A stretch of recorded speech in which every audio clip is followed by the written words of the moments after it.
तो यहाँ पर मोहट्टा में एक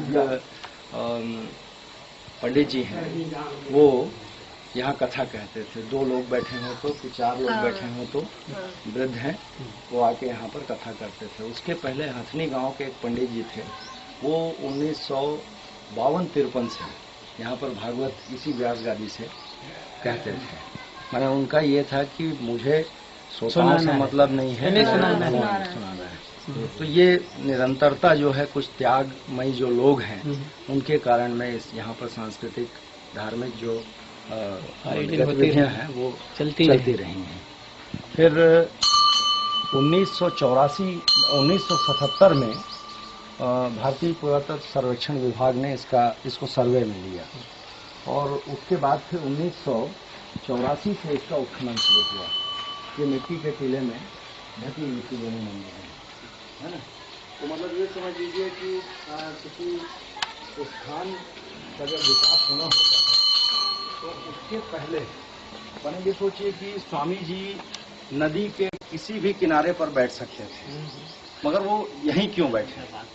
एक आध्यात्मिक तार जो है, उनको संदेशा कहीं से मिला और वो यहाँ आके विराज गए। 84 के उत्खनन के बाद में सन 1987 में वो विशाल प्रतिमा निकली शिव की। हाँ, तो 84 के उत्खनन से ये दोनों मंदिरें तो दिखना शुरू हो गए, है ना, मगर 87 में वो बड़ी मूर्ति निकली।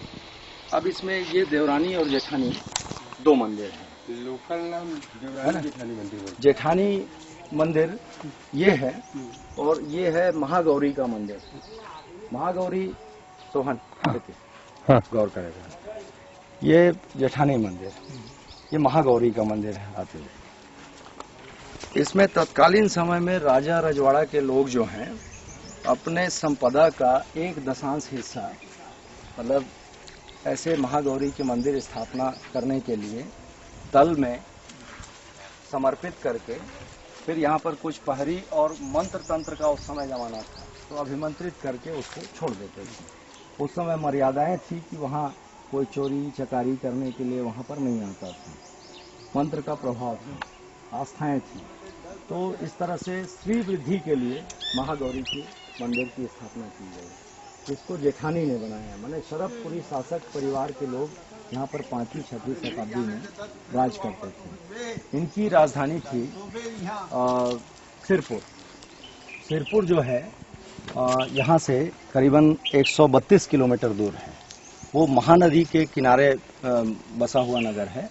उसका अभी उत्खनन चल रहा है, तो पूरा एक प्राचीन विकसित नगर निकल रहा है। वहाँ पर शैव, जैन, है ना, और बौद्ध, ये तीनों संस्कृति का एक केंद्र है, प्राचीन केंद्र। वहाँ पर महल वगैरह भी निकल रहे हैं, स्तूप वगैरह भी निकल रहे हैं और सब कुछ जस की तस। एक लक्ष्मणेश्वर मंदिर है, उसकी ऊंचाई 132 फीट है। तो इस तरह से माने एक प्राचीन नगर जो इस मंदिर को बनाने वाले राज परिवार के लोगों का राजधानी वहाँ पर रहा है। तो जेठानी मंदिर महागौरी का मंदिर और देरानी मंदिर शिव जी का मंदिर। और ये पूरा जो मतलब इसकी संरचना है वो आइए, इसकी संरचना बैठे 9 ग्रह के आधार पर एक बार राउंड ले ले बैठिए, चलिए बैठे चलिए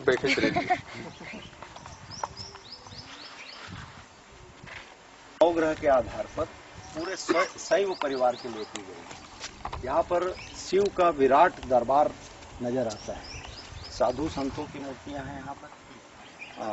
दक्षराज प्रजापति की मूर्ति है और किंवदंती है कि ये यज्ञशाला के रूप में जो दक्षराज की जो मतलब यज्ञ हुई थी, तो उसको चित्रण करने के लिए मूर्तिकार ने यहाँ पर इसको बनाया है। तो जेठानी मंदिर के 3 द्वार, एक पूर्व द्वार, दूसरा पश्चिम अभिमुख द्वार और तीसरा दक्षिण अभिमुख द्वार। तो यहाँ पर जो दोनों मंदिर हैं ये प्रतीकों के आधार पर निर्मित है। शिव पुराण में एक प्रतिमा विज्ञान है, संतों ने ऋषियों ने दिया है कि जब हमारी 33 कोटि देवताएं हैं, देवी देवताएं, तो उनकी पहचान कैसे करें। तो प्रतीक के आधार पर, सिंबल के आधार पर हम अपने देवी देवता की पहचान कर लेते हैं। अगर कोई अज्ञात मूर्ति पड़ी है तो जो भी प्रतीक बताए गए हैं, गुण दोष अस्त्र शस्त्र आदि, उसके आधार पर हम शिनाख्त करते हैं। तो यहाँ जो गौरी मंदिर है, इसकी प्रतिमाएं जो हैं, इस पर जो सिंबल हैं वो ज्यादातर हैं